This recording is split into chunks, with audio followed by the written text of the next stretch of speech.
요즘 우리나라에는 두 가지 모습이 아주 뚜렷하게 대조되고 있습니다.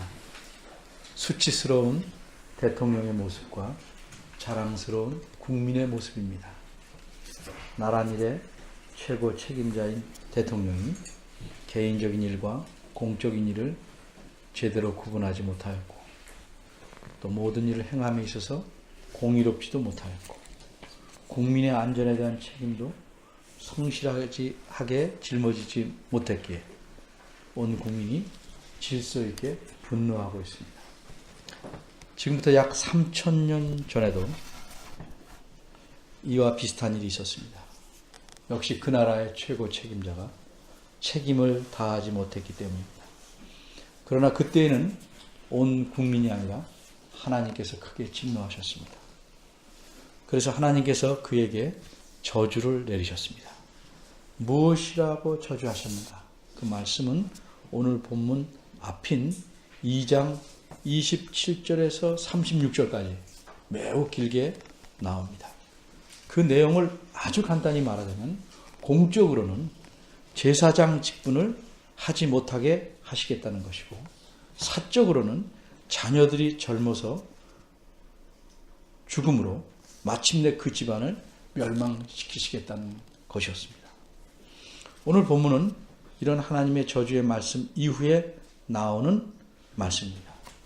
오늘 본문에는 오랫동안 교회를 다니신 분들에게는 익숙한 이야기가 하나 들어있습니다. 하나님께서 어린 사무엘을 부르신 이야기입니다. 어쨌든 본문에서 우리는 세 가지를 생각해 보려고 합니다. 첫째, 본문의 자세한 내용은 무엇인가? 둘째, 하나님께서 왜 그를, 사무엘을 부르셨는가? 셋째, 이 본문은 우리에게 무엇을 알려주는가?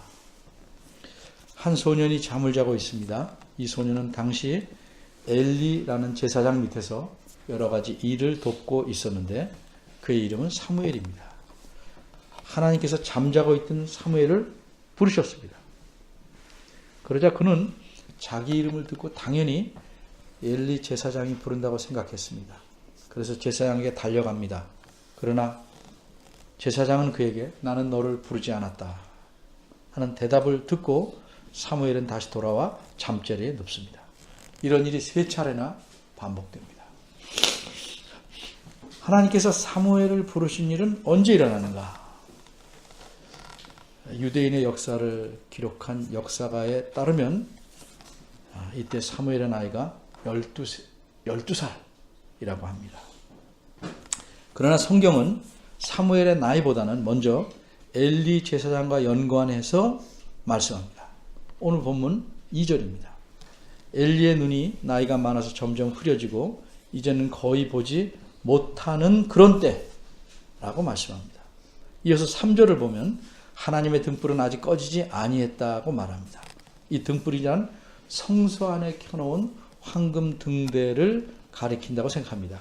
이 등대는 저녁에 기름을 넣어서 불을 켜고 다음날 새벽 아침 동틀 때까지 계속 켜있게 합니다. 아직 꺼지지 아니했다 하는 말을 보니까 초저녁 때라기보다는 새벽녘에 가깝다라고 보는 것이 자연스러울 것입니다. 처음에는 하나님이 부르신 줄 몰랐다고 할지라도, 두 번째는 하나님이 부르신 줄 알았어야 하지 않겠는가? 우리 같으면 그런 감을 잡을 텐데 왜 사무엘은 거듭 알지 못했을까? 이유가 좀 궁금할 수 있습니다. 우리만이 아니라 사무엘상을 처음 읽는 사람도 궁금할 것이다 이렇게 생각했기 때문에 기록자는 그 이유를 알려줍니다. 7절입니다.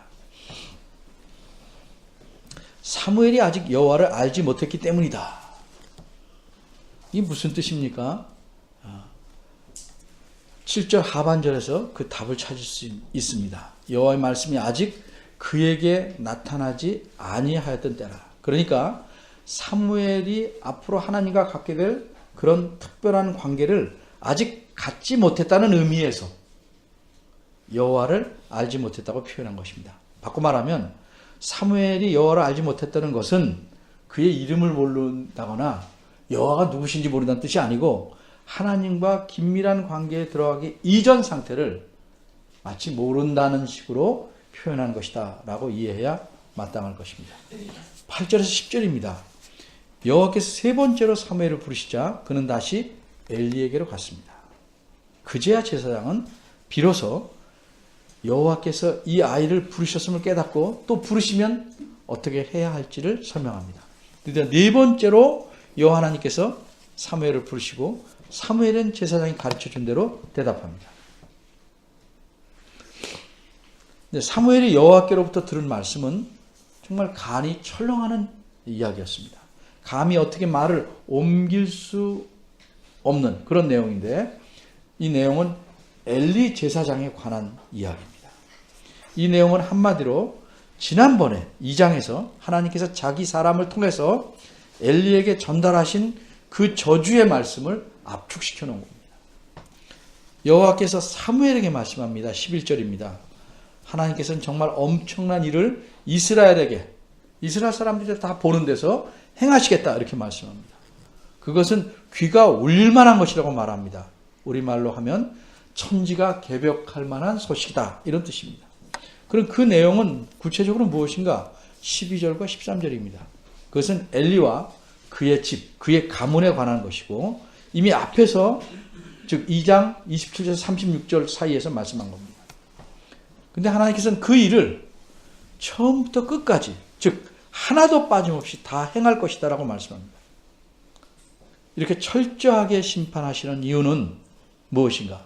엘리 자신도 스스로 다 알고 있는 죄 때문이라는 것입니다. 즉 엘리의 아들들이 제사장인데 하나님을 심하게 모욕했습니다. 그 앞부분 읽어보면 얼마나 심한지 이루 말할 수가 없습니다. 그렇게 함으로써 저주를 자청했기 때문이라는 겁니다.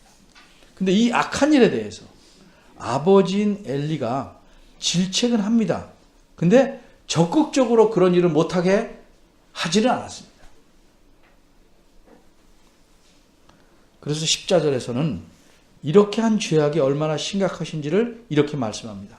엘리 집안의 죄악은 재물이나 예물이나 그 어떤 것으로도 영원히 용서를 받지 못할 것이다. 그만큼 심각합니다. 15절입니다. 이와 같은 하나님 말씀을 들은 사무엘은 날이 밝았지만 자신이 듣고 본 것을 제사장에게 알리기를 너무 두려워했습니다. 16에서 18절입니다. 여호와께서 사무엘에게 말씀하셨다는 걸 알고 있는 엘리는 사무엘을 부릅니다. 엘리는 참 궁금합니다. 하나도 숨기지 말고 다 말하라 요구하면서 만일 숨기면 하나님께서 너에게 벌 주시기를 원한다고 강조합니다. 사무엘은 용기를 내서 세세히 말합니다. 즉 모든 말씀을 다 말했습니다. 조금도 숨기지 않았습니다. 엘리는 이 말씀을 듣고 하나님의 결심이 굳었다는 것을 알았습니다. 그 굳은 결심 말씀을 듣고 이렇게 반응합니다.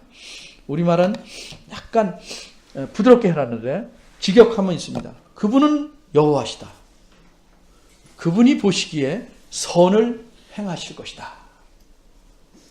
이 말의 의미는 하나님께서 엘리 자신의 집에 행하실 심판 자체도 선한 것이다 하는 사실을 인정한 것입니다. 이것이 오늘 본문 1절에서 18절까지의 내용입니다. 두 번째로 생각할 것은 하나님께서 어째서 왜 사무엘을 부르셨는가? 우선 기록자는 1절에서 오늘 본문 1절에서 그 당시의 일반적인 상황을 이렇게 말합니다. 사무엘이 엘리 앞에서 여호와를 섬길 때 여호와의 말씀이 희귀해서 이상이 흔히 보이지 않았더라. 무슨 뜻입니까? 여호와께서 말씀하신 일이 거의 없다시피 한 때라는 뜻입니다. 그럼 어째서 이렇게 하나님 말씀이 아주 희귀해졌습니까? 하나님께서 더 이상 말씀하지 않는 이유는 구약을 보면 백성들의 죄악이 도를 넘었기 때문입니다. 어떤 의미에서는 더 이상 말씀하여도 듣지 않기에 말씀하시지 않기로 하신 때라는 겁니다. 이제 이들에게는 심판만 남아 있습니다. 이러한 때에 유독 사무엘에게만은 하나님께서 4차례나 나타나셔서 그를 부르셨습니다. 게다가 10절을 보면 하나님께서 단순히 음성만 들리게 하신 것이 아니고 직접 임하여 서서 말씀하시는 놀라운 일이 벌어집니다. 하나님 말씀을 듣기조차 희귀한 상황에 사무엘에게만 4번씩이나 말씀하셨다. 이 사실은 무엇을 의미할까요? 더구나 21절을 보면 여호와께서 또 다시 사무엘에게 후에 나타나십니다. 그리고 자신이 행하실 일을 알게 하시고 이 일을 엘리 제사장에게 그리고 이스라엘 온 백성에게 전파하게 하십니다. 이 모든 사실을 통해서 알려주는 것은 하나님께서 사무엘이 비록 어리지만 자신의 선지자로 세우셨다는 사실을 알려주는 겁니다. 하나님께서 선지자로 세우신 자들이 많지만 그 가운데서 사무엘은 최연소의 선지자입니다. 더구나 사무엘이 엘리 제사장에게 가서 저를 부르셨습니까? 이렇게 묻는 일을 반복하는데 그러자 마침내 엘리가 하나님께서 부르셨다는 사실을 깨닫습니다. 또 엘리는 어린 사무엘을 통해 듣게 된 말씀이 이 어린애가 엉뚱한 생각이나 꿈을 꾸고 얘기하는 것이 아니라 정말로 하나님이 나타나셔서 하신 말씀이라는 사실을 인정합니다. 왜? 자기가 전에 들었던 말씀과 같기 때문에. 그 당시 이스라엘의 제사장이고 사사로서 최고 지도자였던 엘리가 사무엘이 전한 말씀을 하나님 말씀으로 받아들였습니다. 이것은 그래서 자꾸 엘리에게 가게 하신 것은 하나님께서 어린 사무엘을 자신의 선지자로 세우셨다는 사실을 엘리에게 입증시키신 사건입니다. 그리고 그 다음에 19절부터 4장 1절까지를 보면 하나님께서는 사무엘이 자라나는 동안 그와 함께 하셨고 더구나 그에게 주신 말씀이 하나도 땅에 떨어지지 않게 하셨다고 말합니다. 무슨 뜻입니까? 사무엘에게 주신 말씀은 다 이루어지게 하셨다는 겁니다. 신명기에 보면 선지자의 특징은 뭐냐? 하나님의 선지자는 그가 말한 것이 다 이루어지는 자. 그것이 하나님의 선지자의 특징입니다. 근데 그렇게 하셨다는 겁니다. 이렇게 하심으로써 엘리뿐만 아니라 온 이스라엘 백성이 보기에 하나님께서 사무엘을 선지자로 세우셨다 하는 사실을 분명하게 드러내신 겁니다. 뿐만 아니라 이후에도 여전히 하나님께서는 사무엘을 통해서 자신의 말씀을 전하시고 온 이스라엘에게 전하게 하심으로써 사무엘로 하여금 하나님의 선지자의 일을 감당하게 하셨다는 사실을 쭉 기록하고 있습니다. 이처럼 정리하면 하나님께서 사무엘을 부르신 까닭은 그를 자기 선지자로 세우시기 위함입니다. 그리고 사무엘이 선지자로서 첫 번째 한 일은 그 당시 인간적으로도 그렇고 제사장으로는 가장 나이가 많은 엘리 4장 15절을 참고하면 아마도 이때 엘리는 98세쯤이었다고 생각합니다. 이 엘리에게 심판의 말씀을 전하게 하신 겁니다. 그래서 본문은 뭐에 초점을 맞추고 있냐면 하나님께서 4번씩이나 사무엘에게 나타나신 내용을 자꾸 그냥 한마디로 말하지 않고 거듭거듭 얘기했고 또 사무엘에게 하신 말씀의 내용을 또 얘기했고 사무엘이 전한 하나님 말씀을 엘리가 받아들였던 사실을 말했고 그리고 19절부터 4장 1절까지는 하나님께서 사무엘을 통해서 자기 말씀을 온 이스라엘에 나타나셨다는 사실을 기록하고 있는 것입니다. 세 번째입니다. 그럼 본문은 우리에게 무엇을 알려주는가? 방금 말씀드린 대로 본문이 말씀하는 내용은 간단히 말하자면 하나님께서 사무엘이 비록 어리지만 그를 하나님의 백성을 위해서 하나님의 선지자로 세우셨다는 사실을 알려줍니다.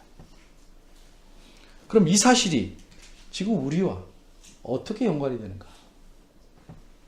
그저 과거에 사무엘이라는 인물을 하나님이 선지자로 세우셨다. 어리지만 그냥 사건 하나 말하려는 걸까? 그럼 그냥 알고 지나가면 돼요. 근데 성경이 기록해 놓았어요. 우리와의 연관성이기 때문에. 이 사건은 우리에게 어떤 의미를 주는가? 어떻게 연관이 되는가?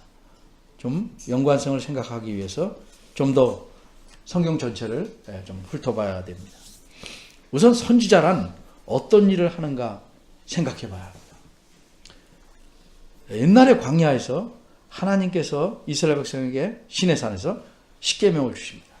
직접 말씀합니다. 그러자 어떤 일이 벌어졌습니까? 그 하나님 말씀을 들은 백성들은 오금이 저리고 무서워서 어쩔 줄 몰랐습니다. 그래서 그 하나님의 위험에 눌려서 죽을 것만 같았습니다. 그래서 말씀을 다 듣고 하나님에게 간청합니다. 저희들에게 제발 직접 말씀하시지 말고 우리 지도자 모세를 통해서 말씀해 주시길 바랍니다. 우린 죽을 것 같습니다. 모세는 그 백성의 지도자지만 하나님 말씀을 대신 전해준다는 의미에서 선지자 역할을 한 것입니다. 그래서 후에 신명기 18장 15절에서 19절을 보면 하나님께서 모세와 같은 선지자를 세우겠다 이런 말씀을 하십니다. 어쨌든 선지자가 하는 일은 하나님 말씀을 하나님의 백성에게 잘 전달하는 겁니다. 왜 그래야만 한가? 하나님께서 자기 백성을 다스리는 방법이, 중요한 방법이 하나님 자신의 말씀을 통해서 그렇게 하시기 때문입니다. 그러니까 하나님의 백성은 하나님 말씀을 듣고 하나님 뜻에 순종함으로써 하나님의 다스림을 받는 것입니다. 따라서 선지자를 세우시는 것은 하나님께서 자기 말씀을 백성들에게 전달해서 하나님은 그 말씀으로 백성들을 잘 다스리기를 원하는 겁니다. 그들이 하나님 말씀에 듣고 순종해서 하나님의 다스림을 잘 받게 하기 위해서 그렇게 한 겁니다. 그런데 왜 그럼 오늘날은 이런 선지자가 없는가? 중요한 이유는 간단히 말하면 이렇습니다. 이런 선지자 역할은 다 성취되어서 더 이상 필요가 없기 때문입니다. 어떻게 혹은 누구에게서 성취되었습니까? 히브리서 1장 1절과 2절을 보면 그리스도에게서 성취되었다는 것을 알 수 있습니다. 히브리서 1장 1, 2절을 보면 대조하는 게 나오는데 제가 직역을 해서 풀이하면 이렇습니다. 하나님께서 과거에 수많은 부분들을 한 번에 다 말씀하시지 않고 여러 부분들을 수많이 각각 다양한 방법으로 우리 조상들에게 말씀하셨는데 이 마지막 날에는, 즉 신약시대에는 우리에게 어떻게 말씀하시냐면 자신의 아들 안에서, 즉 그리스도를 통해서 다 말씀하신다는 겁니다. 그게 히브리서 1장 1절 2절의 내용입니다. 바꿔 말하면 옛날에는 하나님께서 자신의 말씀을 선지자를 통해서 부분적으로 말씀하셨는데 이제는 그리스도 안에서 자기의 뜻을 다 온전하게 드러내셨다는 의미입니다. 그러니까 자기 백성을 하나님께서 다스리기 위해서 드러내야 될 새로운 말씀이 더 이상 없다는 겁니다. 그러니까 선지자들은 더 이상 필요가 없게 된 것입니다. 그러면 이제 우리가 어떻게 하나님께서 그리스도 안에서 다 드러내신 하나님의 뜻과 말씀을 알 수 있겠는가? 옛날에는 선지자를 통해서 하나님 말씀을 직접 들어서 그 뜻을 분명하게 알 수 있었는데 지금은 어떻게 알 수 있는가? 구약 성경에서 이 점에 대해서 이렇게 설명합니다. 예를 한 구절 듭니다.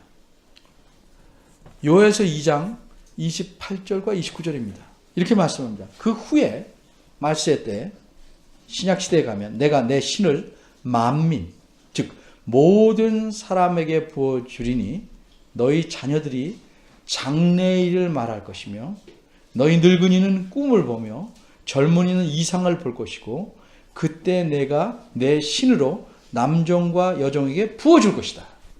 이게 무슨 말씀입니까? 간단히 말하면 장래일을 말한다는 건 선지자가 행하는 한 역할입니다. 그리고 꿈이나 이상을 본다는 것은 하나님께서 선지자에게 자기의 말씀을 주시는 방법입니다.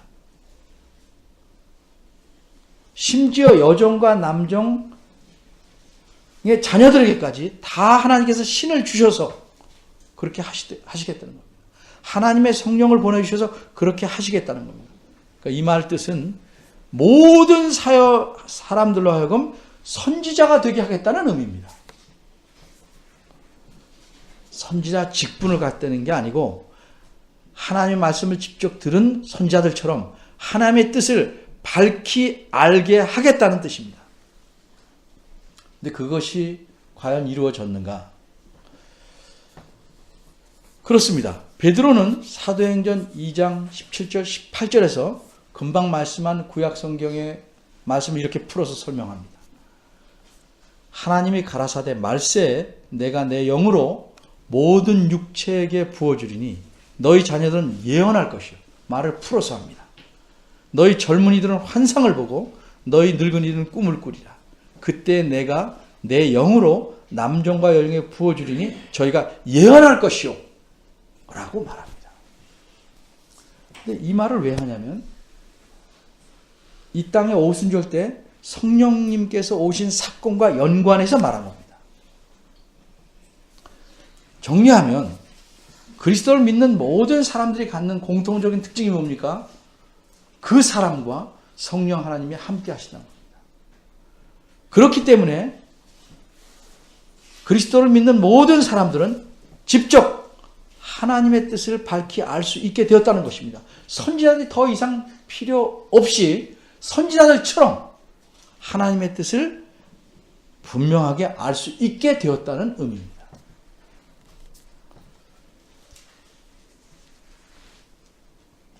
나는 잘 모르는데 이렇게 생각하실 분이 있죠. 조금 더 설명을 들어보십시오.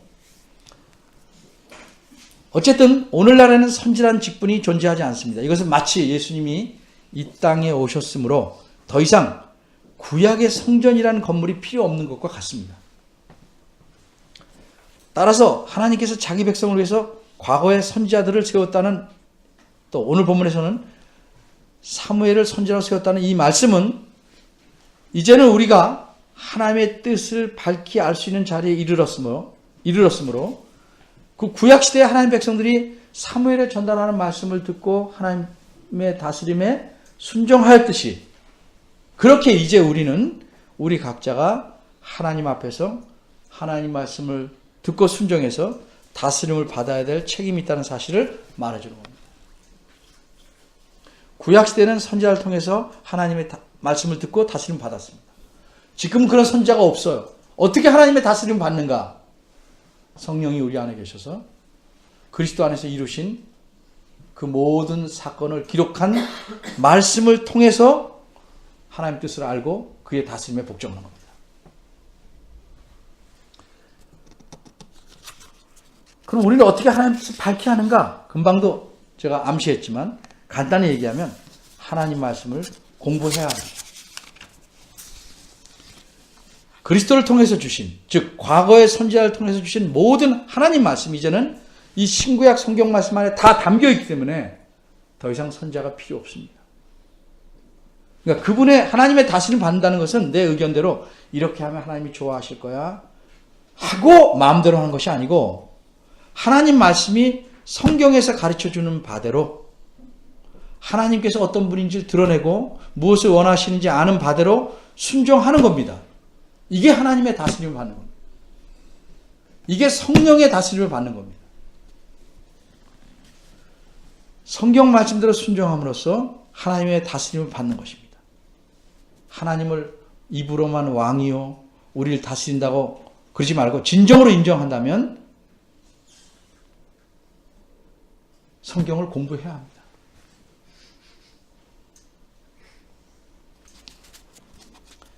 성경을 공부하지 않는 것은 좀 쉬운 예를 들면 법률을 다루는 사람이 법을 전혀 살펴보지 않는 것과 같습니다.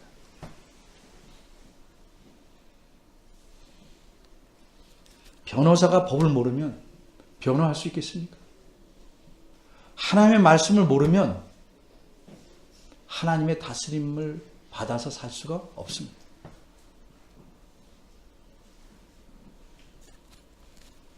성경은 건성으로 눈만 맞추고 지나가는 것이 아니고 그 말씀의 의도와 뜻을 잘 생각해야 됩니다. 그래서 하나님이 어떤 분인지, 무엇을 기뻐하시고 원하시는지를 잘 살펴봐야 됩니다. 그렇지 않으면 하나님의 다스림을 받을 길이 없습니다. 하나님의 다스림을 받지 않고 그냥 건성건성 살면 자기 앞에 하나님의 진노만 쌓을 뿐입니다.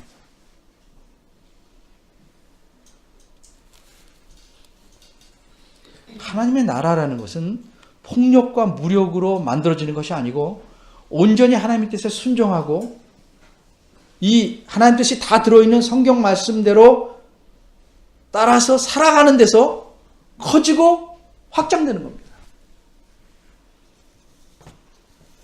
물론 성경 말씀을 잘 안다고 해서 그것이 곧 순종을 하는 것과 정비례한다고 말할 수는 없지만 적어도 모르면 순종할 수 없습니다. 아는 만큼 섬기고 순종할 수 있는 가능성이 있는 것입니다. 하나님 뜻을 모르면 여러분의 의도가 아무리 순수하고 열심히 있다 한들 그것은 헛된 열심입니다. 그건 하나님 뜻에 순종하려는 것이 아니고 그 열심을 내는 것은 자기의 종교적 욕구를 만족시키려는 열심에 불과한 겁니다. 그런 열심은 가증한 겁니다.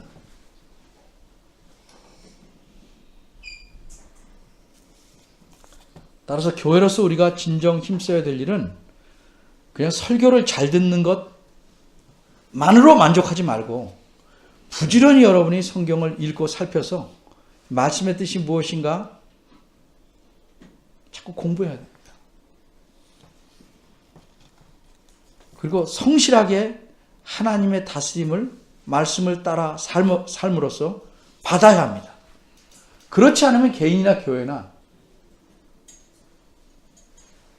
하나님께 불성실하고 충성치 못했다는 질책을 받을 수밖에 없습니다.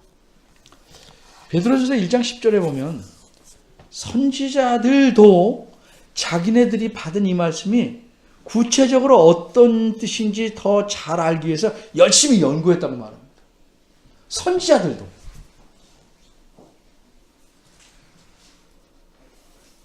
근데 우리는 직접 하나님에게서 말씀을 받지도 못한 주제에 하나님 말씀에 신경도 안 쓰고